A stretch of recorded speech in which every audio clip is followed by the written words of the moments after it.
In the book of Leviticus, there are just two narratives. The rest of the book is made up of laws about purity and sacrifice and rules that the Israelites will have to follow when they enter the Promised Land. In this week's Torah portion, Shmini, we get one of the two stories. We read about Nadab and Abihu, two sons of Aaron, who took a fire pan and placed the incense upon it and brought it to the altar for an offering.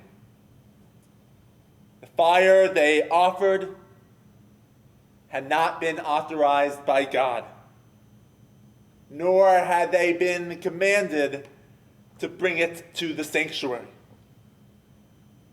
As a result, they died.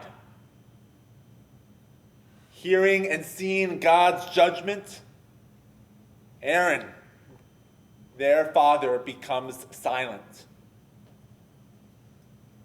Nachmanides, a 13th century Torah commentary, offers a perspective that illuminates this tragedy.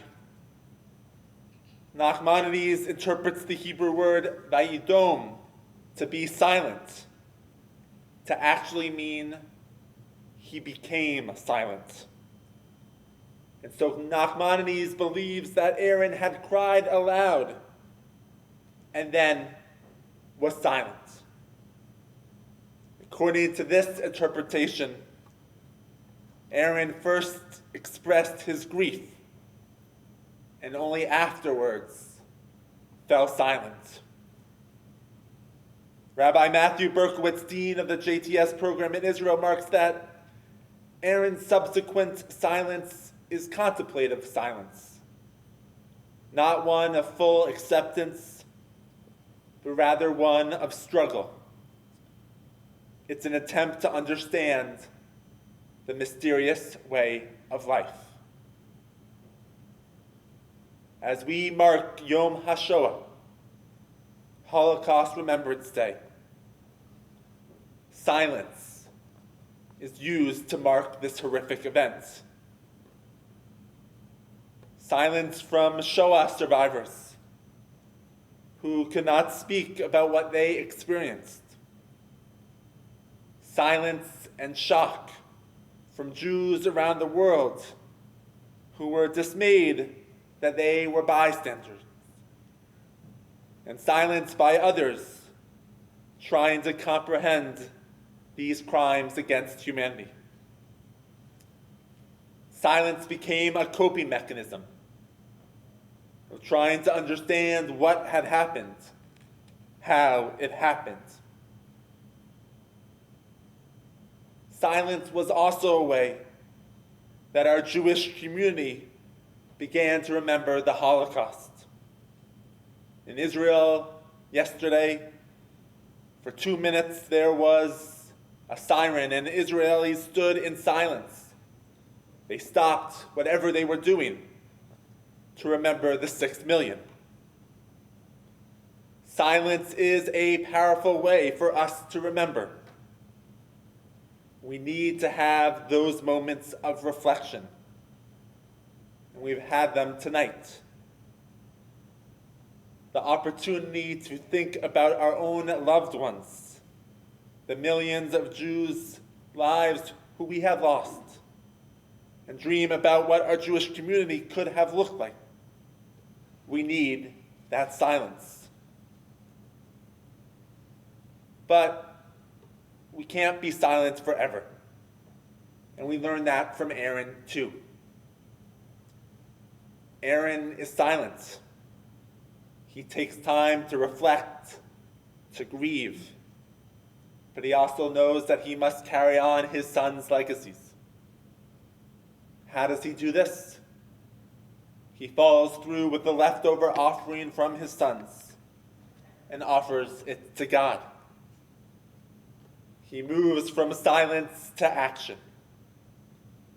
When we read in the Torah, we don't know the timing of this. It could have been just a few hours. It could have been days. It could have been years.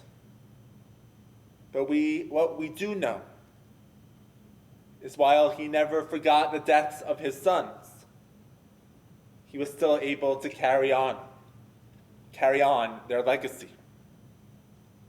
For us, we need to do the same. We need to have those moments of silence, but we need to speak and act as well. As fewer and fewer Shoah survivors are with us, we need to tell their stories. We need to carry on their legacy. We need to make sure that all generations know the atrocities of the Shoah.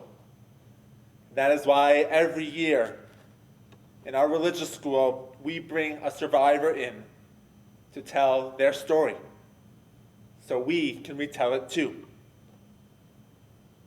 But we also can't be silent when we see the rise of anti-Semitism in our communities. And we also need non-Jews in our community to speak out as well.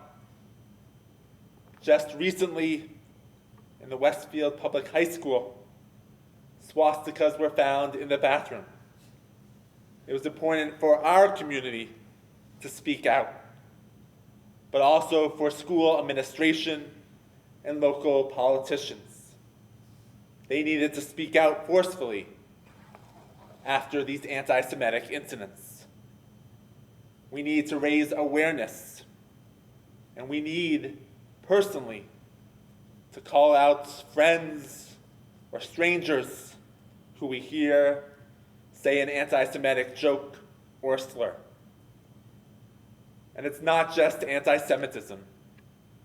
We also need to be aware of genocide and ethnic clashes taking place globally.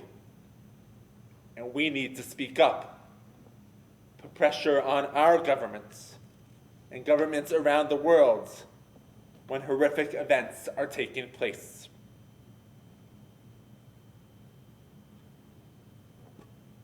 Elie Wiesel wrote, "I belong to a tradition that orders me to remember the history of my people since its origin and throughout upheavals both joyous and miserable. Remember and do not forget our biblical commandments that transcend the ages." Tonight, we follow Aaron. We are silent. And we remember the 6 million. We also speak. We also act. We share stories. We celebrate our Judaism. We speak out about anti-Semitism. We make sure that another catastrophic event like the Shoah doesn't happen. By doing so, we carry on the legacies of all those who we have lost.